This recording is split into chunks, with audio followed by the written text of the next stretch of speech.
Welcome to Daily 5 for Monday, February 26th, 2024. There is a movie that I was waiting to watch. I figured I'm going to wait and I'll watch this whenever it hits one of the streaming services that I still subscribe to.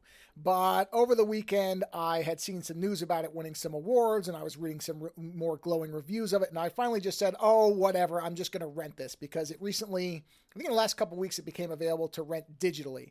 And so I went ahead and watched 2023's American Fiction, which is a movie I've been looking forward to for a while because it stars Jeffrey Wright, who I like Jeffrey Wright in pretty much everything. So I knew even if I didn't like the movie that much, I would like his performance because I almost always do, or at least I always have in everything I've seen him in.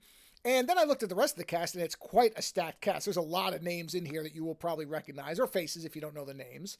And I thought, I'm just going to rent it. Whatever, it's $20. I'll rent it. Hopefully it's worth that much. And let me tell you, it's worth far more than that. When this gets a physical release I hope that has commentaries and some behind-the-scenes stuff, I will buy it immediately. I don't believe there is one yet. I haven't found one, but I also didn't really search that far. But I'm pretty sure not. Usually when it's still in theaters, which I think it still is in limited release, it's usually not out on physical quite yet. But the basic premise, the trailer will tell you. The trailer is actually interesting once you see the movie and how some of the scenes are laid out, but that's a completely secondary discussion. But the premise is that Jeffrey Wright plays a writer named Thelonious Ellison, whose nickname is Monk. He's a black author, and he's written several books, and they're not all that popular. So they're in bookstores, but they're miscategorized.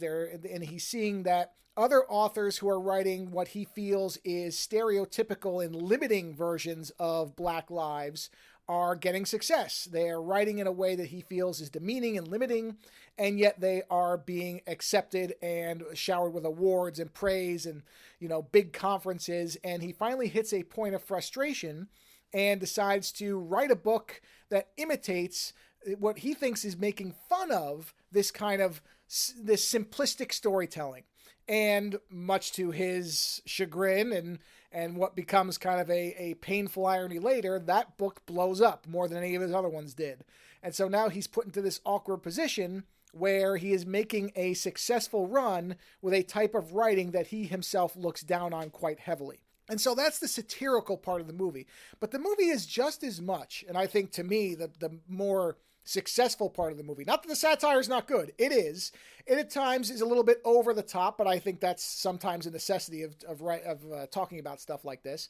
But what really stuck with me are the scenes where Wright's character is interacting with his family, many of which he has a strained or distant relation from.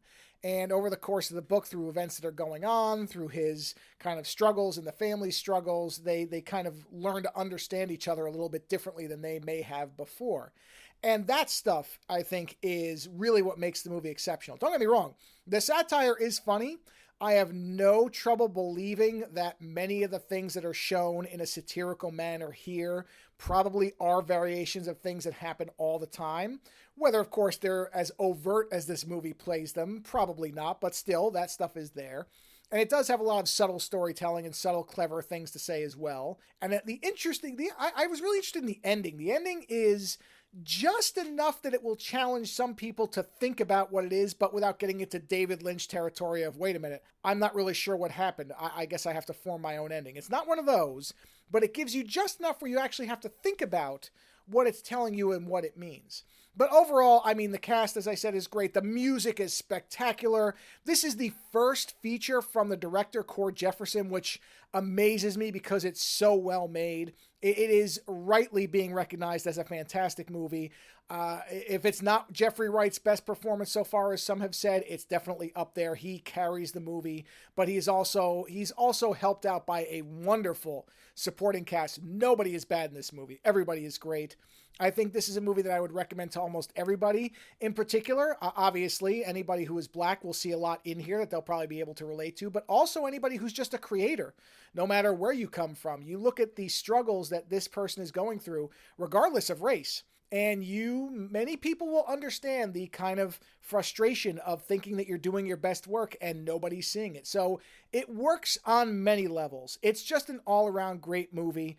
I would recommend it to anybody. I'd say rent it for $20, but if not, wait till it gets cheaper. But again, American Fiction 2023, just an absolutely stellar film. Later.